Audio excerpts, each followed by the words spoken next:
Hi, so today I'm going to be talking about inking this postcard. Hi, my name is Luis Escobar. I'm a storyboard artist on the Simpsons television show. I've been working on the show for over 25 years now, and I'm here to empower you. So I'm going to be talking about the making of this postcard. I usually do some watercolors. This time I decided to do ink. So I'll just talk about my process and what I was thinking as I was doing this. So let's get started. All right, so this time I'm working on a drawing of Johnny Silverhand from Cyberpunk 2077 video game. I wanted to make this one of the types of ink drawings that I tend to do where it's just black and white. There is no line work, just the shadow patterns and the light patterns should tell the story, and the viewer ought to fill in the blanks in between the blacks and the whites. So yeah, I am putting line work here, but only in order to define how far I ought to ink. So there is line work, but not outlines. You see what I'm saying? Well, you'll see, because I'm going to get rid of the little outlines that I've put. See, so I just they're all gone. Also, I didn't want to do a perfect black, by which I mean like just complete black. Like I wanted my black areas to be blotchy and spotty and have like a very rough look to them, like a rough like inking look, like just like a dry brush almost.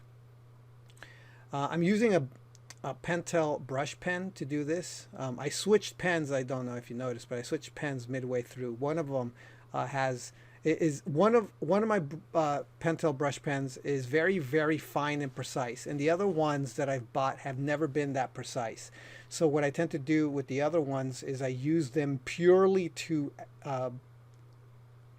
ink giant blotchy to just add blacks, basically, because they're so unrefined. They're not very they're not very finesse friendly, which is really annoying. I don't know what it is about the Pentel brush pens, but they at least the pocket pens, they tend not to be as precise as they used to be.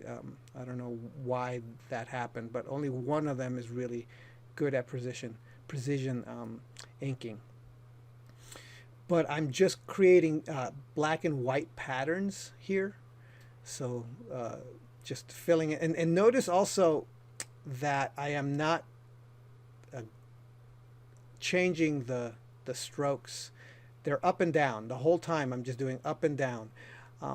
What I wanted the blacks to have a type of harmony even in its blotchy state, that it was just going to have um, just unified strokes, even within just up and down strokes. So all I'm doing is I with my pencil, I did a drawing that was mostly shadow pattern. So and that's it. Like I wasn't gonna outline. I mean, I did with pencil. I outlined the whole drawing. I mean, I drew everything, but I am not inking all my outlines. So if you like right now, you can kind of see some of my red drawing. But if you squint, they go away, and all you get is the shadow patterns, the black and white shadow patterns. Now I am coming in and adding a little bit of watercolor yellow here, and I will later add a purple.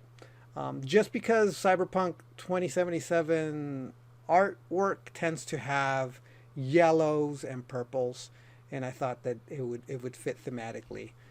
So I did add a little bit of color here, and I'm sort of cheating by adding the yellow around the area, kind of almost outlining the arms there.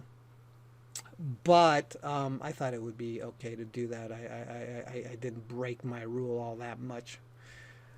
But that was my intent. That was the entire thing. I also exaggerated the Keanu Reeves, Johnny Silverhand. Like in the game, Johnny Silverhand is played by Keanu Reeves, and so I wanted to really like push and kind of caricature him a little bit and make him very long-faced.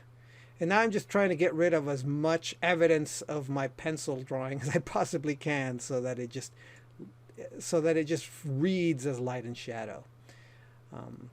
And the idea here being that the light is very extreme, which makes the shadows that much more important to everything. But that's it. Thanks for watching. I hope this has been helpful, and I will talk to you next time. All right, bye. So I'm happy to announce that I now have a new drawing lesson called Drafu Guide to Sketching and Gesture Foundations. It's the beginning of the level 2 information that people have been asking me for the drawing website, which will teach you where to start drawing, what to draw when you draw, how to draw from observation, how to draw from imagination, how to draw what you envision, and how to discover what you ought to envision if you don't have anything specific in mind. So if you find any of this interesting, you could follow the link that you see, or you can go to thedrawingwebsite.com, look under level 2, and you'll find a link there.